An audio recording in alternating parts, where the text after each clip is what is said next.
So I think that I've decided this is going to be a three-part video. So if you're just tuning in, there's another part to this, and there's going to be another part after this. Um, so, continuing from where I left off before the craziness started, I came back. He told me about the affair and that he had someone else in our home while I was gone, sleeping at my parents', pregnant, alone, and scared. And that he was sorry, and I trusted him and believed him. So we decided to relocate and get out of that area and leave all the bad things behind and fix things and make it work. So I forgave and understood that people make mistakes sometimes, and we're all human. So I trusted that we could be the ones to make it work, make it through something like this. So we relocated closer to family and stayed with family for, I don't know, I don't think it was even a week, a couple of days before he decided to end things again. And I was hurt and upset. So I came back to my parents again. He went back to where we were living, back to our home that we hadn't gotten rid of yet, because we had only been gone a couple of days. So he went back to our home and promised me yet again that it was nothing to do with the affair, and he just needed to get his head on straight, and that he was sorry. So again, we took a few weeks apart, and round two, I'm sorry, I want to fix things, I want to be with you, I love you, I forgive you. So we did it again, and this time he was going to come here, because I was so afraid to leave and go somewhere again and do this bouncing around that I didn't want to do when I was at a point in my life when I felt like everything should have been stable and steady and preparing for a child, not bouncing all over the place and not having my focus on what was about to change my life forever. So again, that lasted a few weeks of him being back and being here and trying to fix things before he left again, and same story 4 weeks later. I'm not happy anymore, I need to go back. This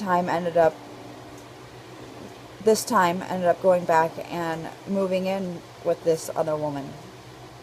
Again, while I was sleeping alone, afraid, supporting myself,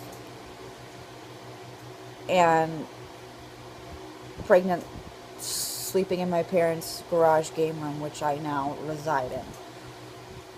So he came and left, and moved in with this other woman, and we decided to give it one more shot before the baby came. And we all know how the story turns out. He ended up here, and a few weeks later gone again, back there with this other woman. So now at that point, I had kind of accepted that my husband was not going to be in that delivery room with me, holding my hand and telling me everything was going to be okay when our son came into this world. And I was accepting that I was going to drive our baby home to someone that wasn't home alone.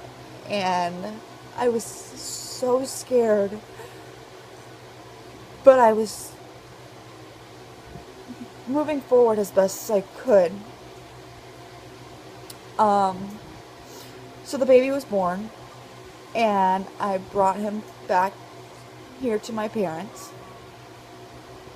And we then started discussing further and more seriously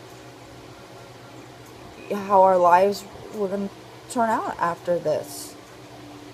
And how we were going to make it work.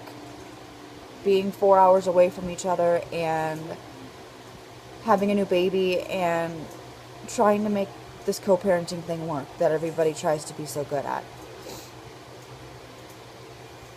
After a few weeks of him seeing the baby, he saw the baby, I think twice, before he came back again. Round number 4. Same story. I love you. I'm so sorry. I want to fix it. I want to make it right. At that point, I don't think I knew how much pain and hurt I had inside. I can see it now, and I know that it's there. I had more to forgive him for than leaving me for another woman 4 times. Being with someone else at a time when he should have been there supporting me. To forgive him for the infidelity, for the back and forth. I realized that I needed to forgive him for things that I felt like I missed out on. Things that most women get in their first pregnancy. Those happy family maternity photos together that I had planned with him. Decorating a nursery together, putting a crib together, just everything that everybody else gets that I felt like he took away from me. So now that this child was here, I was trying to figure out how to forgive him for everything, and so much more that I didn't even know that I needed to forgive him for. But I knew that I loved this man so much, and I knew it was going to be hard, really hard, to work through everything that we had been through. But I felt like our relationship was really strong, and we were always that couple that I feel like everybody was telling us, you're my favorite couple, you guys are great, you're going to make it through, you two are the ones that are going to make it. And I believed it. I believed it so much. Even at that point, with everything that had happened, I knew we were that couple, and we were going to make it through this, and it was going to be okay. And I knew, like I said, that it was going to be hard, and it was going to take a lot of time. And there were things that I had to work through that I didn't even know I needed to work through. But I trusted him to give us that time, and to be there now for our son, and really let me work through what I needed to work through, and to be there to support me and love me and remind me every day that he was going to be there and we were going to be okay. And I trusted him to do that. That might have been too soon to do that. So that kind of brings us up to a little bit more where I'm at now. Of course, we separated again, and on our son's 3-month birthday, almost 1 week ago now, it all ended. And that's where I'm at now, trying to figure out how to accept something that I don't want to accept, that I'm afraid to accept, that I'm not ready to accept. But I'm trying to figure out how.